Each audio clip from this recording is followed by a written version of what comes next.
Welcome to Cruise News, your daily update on everything happening at sea. Visit cruisenews.io to see today's stories and sign up for email alerts. So today we're looking at a pretty clear split in how major cruise lines are laying out their 2027 and 2028 deployments. Yeah, it's a really interesting contrast to look at right now. Right, because we are examining operational shifts from AIDA Cruises, Century Cruises, and Uniworld Boutique River Cruises. And the overarching theme across these announcements is a fundamental reshaping of future itineraries. Exactly. You have the operators of massive mass-market vessels engineering these safer winter alternatives just to avoid regional instability. And on the flip side, boutique operators are leaning heavily into bucket list river expansions. Expansions that really prioritize cultural proximity over traditional maritime scale.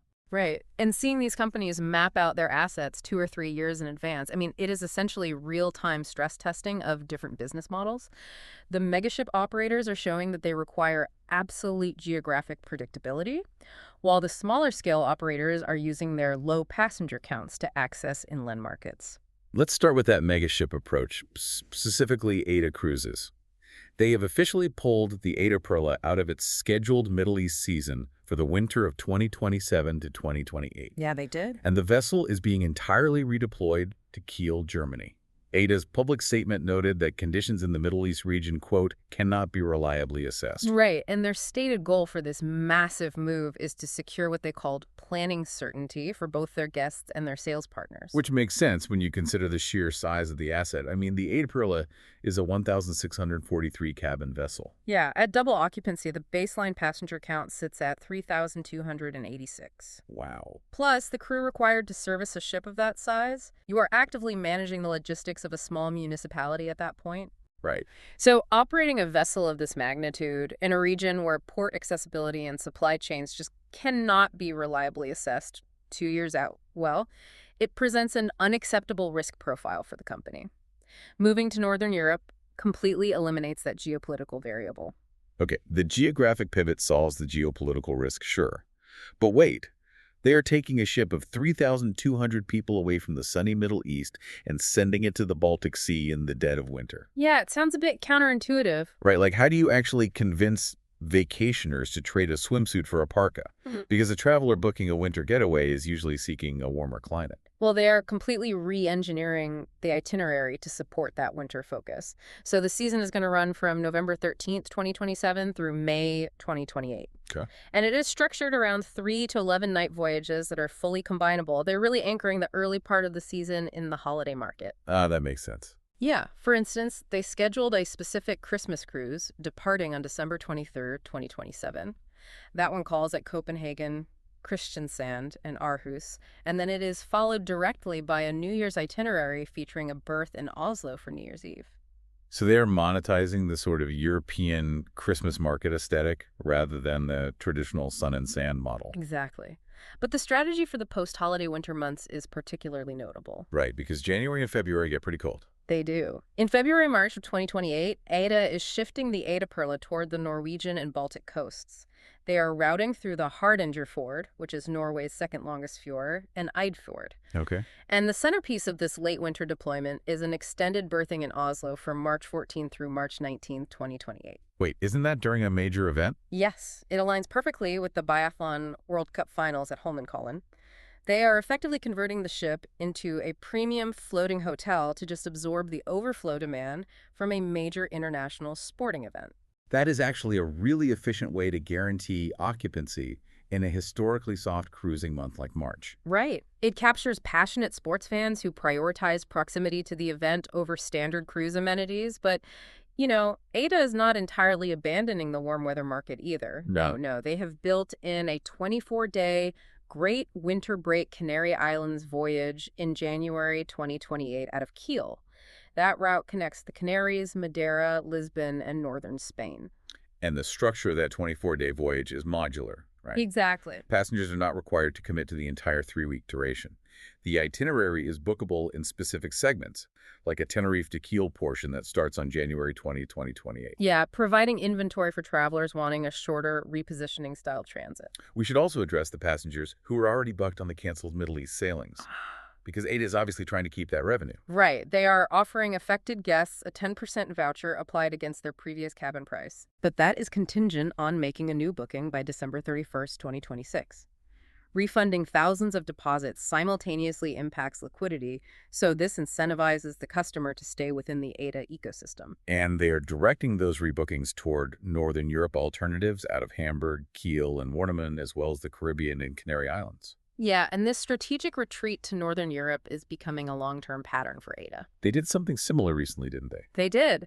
They executed a nearly identical maneuver for the upcoming winter 2026-2027 season, swapping the Middle East for Kiel with the AIDA Prima. Plus, the AIDA Nova is slated to sail from Hamburg to southern Norway and Europe's west coast in winter 2027-2028. So they are actively consolidating mass market operations in highly predictable maritime environments. And just a note, starting fares for these new routes will be published at the end of July. Right. The data really supports that AIDA views Northern Europe as their operational safe harbor. But, the broader industry narrative is not solely about mass market risk aversion. No, because while the 3,000 passenger vessels are prioritizing geographical certainty, boutique operators are making massive investments in highly immersive regions. Which brings us to Century Cruises. Right, Century Cruises. Most of us know Century for their dominant market share on the Yangtze River in China. Yeah, that has been their operational core. But they just announced a significant international expansion, launching 2 new Egypt itineraries on the Nile River in 2027. A huge move for them. And it is aboard a vessel named the Sunrise Terramar. But the most critical metric here is the ship's capacity. It features exactly 20 suite cabins. Just 20. Yeah, so for the AIDAperla, we are talking over 3,200 passengers. The Sunrise Terramar has a maximum payload of roughly 40 guests. How does this hyper-intimate scale completely change the traveler's experience of a destination like Egypt? It fundamentally alters the economics and the operational footprint. When you only have 40 guests, the logistical friction that plagues large-scale tourism basically evaporates. Right, no waiting for 50 people to board a bus. Exactly. You don't need fleets of motor coaches for shore excursions, and your impact on local infrastructure is minimal. Century's president and general manager, David Fredericks, noted that their existing client base has been specifically requesting the Century experience on the Nile. And translating that brand experience requires a highly controlled environment. Century is launching with 2 primary itineraries. Yeah, the baseline offering is an 11-day Treasures of the Nile package running from Cairo to Luxor, which concentrates on ancient sites. And the expanded offering is the 15-day Legends of Egypt itinerary, which adds a 4-day extension to the Red Sea resort city of Hurghada. And their business model here relies on deep vertical integration to justify a premium price point. Right. They are bundling nearly every aspect of the travel supply chain. The packages include air travel to and from the U.S., all ground transfers, an initial 3-night hotel stay in Cairo, the 7 nights aboard the ship, and all guided sightseeing. Even the onboard food and beverage program is pretty comprehensive, including beer and wine at lunch and dinner. And for those booking the Hurghada extension, Century manages the domestic transfers, the 3-night resort stay, meals, daily excursions, and the return transport to Cairo. By aggregating all of that, Century completely removes the operational burden from the consumer. But the value extends into active educational programming, too. Because of the 40-passenger intimacy. Right. It allows for a curriculum-driven approach. The onboard programming features dedicated lectures focusing on Egyptian history and the ecological role of the Nile River, and those are directly integrated with the shore excursions. So providing historical context rather than just passive sightseeing? Exactly. Fredericks categorized Egypt as, quote, one of the world's most extraordinary destinations. And a 20-suite vessel provides the platform to actually deliver that level of focused immersion. And this isn't just a temporary test of the market. Exact departure dates and 2027 fares aren't listed yet. But Frederick stated explicitly, this is just the beginning. Yeah, they expect to deploy further currently unnamed vessels into the region in coming years. So they clearly see small ship river cruising as a major growth area. And they are far from the only ones making massive investments in this space for 2028. No, definitely not. Uniworld Boutique River Cruises just issued a major fleet update on July 21. They're introducing 3 new ships in 2028, the SS Helen, the SS Clara, and the Mekong Mystique. The scale of that expansion is really notable. Those 3 additions bring Uniworld's total active fleet to 22 ships. Wow, 22. Yeah. And combined with 4 vessels already scheduled to join in 2027, that is 7 new ships integrated into their global operation in just a 2-year window. That is massive. Uniworld's president and CEO, Ellen actually called this one of the most significant periods of investment and growth in their history. And they already operate across Europe, Egypt, India, South America, and Vietnam and Cambodia. Okay, but looking at the specifics for the 2 new European vessels, the SS Clara and the SS Helen, they are relying heavily on extreme thematic specialization. Oh. Like the SS Clara, which holds 154 guests and goes on the Rhine River, is named after Clara Peters, a 17th century Flemish still life painter. The interior focuses on florals, European craftsmanship, and textures from her work. Right. Wait, they're designing an entire ship around a 17th century painter. Does this level of hyper-specific interior design actually matter to a traveler?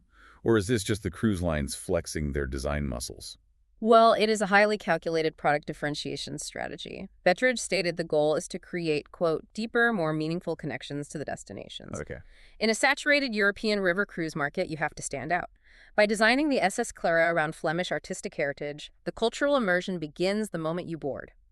It specifically primes passengers for the ship's scheduled debut on the spring Holland and Belgium at tulip time itinerary. I see. And we see that same localized design philosophy on the SS Helen, also 154 guests designated for the Danube River. Right, named for Helen of Troy. Yeah, featuring classical antiquity and Greek cultural design cues. And a big component is built around the Greek concept of philoxenia. Philoxenia, which translates to friend to the stranger. It represents a historical ethos of hospitality, treating a welcoming environment as a cultural imperative. Interesting. Uniworld is using that framework to define the service standards aboard the vessel. The SS Helen is planned for the 15-day Danube Grandeur itinerary spanning 6 different countries, so it provides a consistent Mediterranean hospitality environment as it moves through Eastern and Central European borders. Then moving to Southeast Asia, the 3rd vessel in the 2028 pipeline is the Mekong Mystique. Right. Joining the 68-guest Mekong Jewel for the timeless wonders of Vietnam, Cambodia, and the Mekong itinerary. And operating on the Mekong River presents really strict physical constraints because of water level fluctuation. Like the dry season drafts. Exactly. While the guest capacity is undisclosed, it is reported at about 262 feet long and 42 feet wide. Those dimensions are engineered specifically to navigate tight river bends safely. And as of now, 2028 bookings are open, though full departure dates for the SS Helen, specific shipyards, delivery dates, and starting fares for all 3 vessels remain outstanding. Yeah, which is standard procedure. Securing shipyard slots requires years of advanced planning, but granular pricing is often withheld until macroeconomic conditions become clearer. So pulling these threads together, for you listening and looking ahead to 2027 and 2028, the cruise industry is actively adapting. On one end, massive operators like AIDA are seeking geographical certainty, turning Scandinavian winters and sporting events into premium destinations to avoid regional instability. Right, and on the other end, brands like Century and Uniworld are betting big on hyper-intimate, culturally rich river expansions in Egypt, Europe, and Southeast Asia. Exactly. And knowing about these industry shifts is incredibly valuable for you as a traveler. It shows that the future of travel isn't just about the vehicle, but about the reliability of the experience and the depth of the connection to the destination. Which leaves us with a provocative thought to mull over. If the luxury travel industry is investing this heavily into highly themed, ultra-intimate river experiences that deeply connect you to the local culture, what does the future look like for the massive, floating city megaships? As travelers increasingly crave authentic cultural immersion, will the destination eventually become more important than the ship itself? It is definitely something the industry will have to navigate. Thanks for listening to Cruise News. Visit cruisenews.io to catch up on the latest updates and sign up for free email alerts.